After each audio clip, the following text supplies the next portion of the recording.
Denoiser est un projet de film de science-fiction interactif d'une quinzaine de minutes. Le spectateur, via un casque de réalité virtuelle, y incarne un personnage qui se retrouve dans une salle étrange, dont les murs et les meubles sont recouverts d'une texture bruitée. Un peu comme le bruit parasite que l'on peut observer sur un écran analogique. Intrigué, le spectateur sera amené à découvrir ces lieux.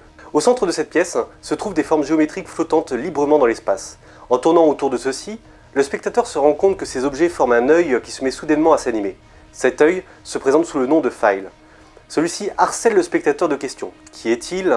D'où est-ce qu'il vient? Quel est cet endroit? Comment sortir d'ici? Avant que le personnage lui réponde, il demande de faire taire cette musique qui perturbe cette discussion. Le spectateur fouille alors la pièce et trouve, posé sur un bureau, un bloc qui semble faire vibrer la texture bruitée, trahissant la présence d'une chaîne hi-fi. En s'approchant de l'appareil, le spectateur se rend compte qu'aucun bouton n'est visible à la surface de celui-ci.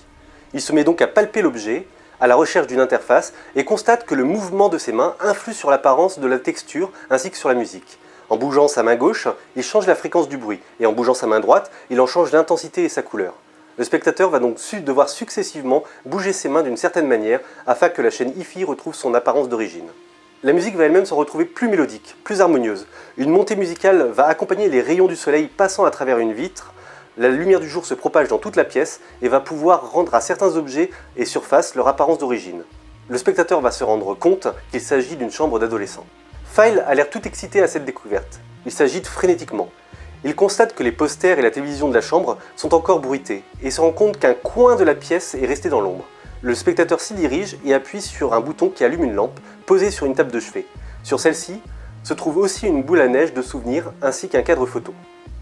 La photographie contenue dans celle-ci est indiscernable et semble se comporter à la façon d'un hologramme à réflexion. Lorsque le spectateur trouve le bon angle de vue afin de la contempler, celle-ci se dévoile. Il s'agit de la photo d'un enfant ayant reçu un télescope pour Noël. File fait remarquer que la physionomie de l'enfant a une troublante ressemblance avec celui du spectateur et va commencer à émettre des hypothèses sur cet endroit. Est-ce le passé? Est-ce un univers parallèle? Le purgatoire? Le spectateur lève son regard et constate que les ombres projetées par le cadre photographique ainsi que la boule à neige dessinent sur le mur une silhouette d'astronaute. La télévision se met soudainement en marche et diffuse l'alunissage d'Apollo 11. File se dirige vers l'écran de télévision et suggère au spectateur que quelqu'un tente de lui faire passer un message. Il lui propose de changer de chaîne afin d'en savoir plus. Le spectateur s'exécute et agite ses mains devant la télévision. Celle-ci change de chaîne et diffuse plusieurs passages de la vie du spectateur. Ces passages défilent de plus en plus rapidement et File a l'air absorbé par ce qu'il est en train de voir. Petit à petit, la texture bruitée recommence à couvrir la pièce et la musique à redevenir distordue. Seul un télescope situé près de la fenêtre reste inchangé. Le spectateur regarde à travers l'optique binoculaire de celui-ci et après un réglage de la dioptrie, voit apparaître un trou noir. Lorsqu'il se recule, il constate que le trou noir apparaît sur les posters ainsi que sur l'écran de télévision. File s'approche de lui, menaçant, et se met à orbiter autour du spectateur de manière très agressive.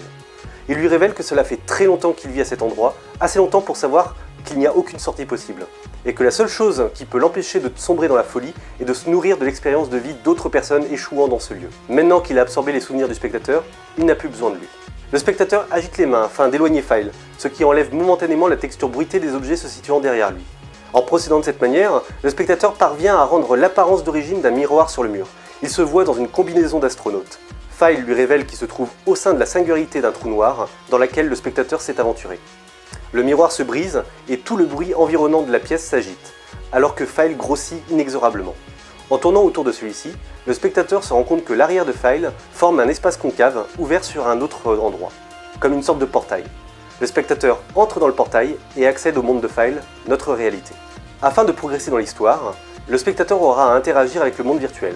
Ces interactions seront à la fois passives, avec la résolution d'énigmes telles que des anamorphoses et des sculptures d'ombre, et actives avec la possibilité d'influencer l'apparence de la texture bruitée ainsi que la musique à l'aide du mouvement de ses mains via un système de hand tracking.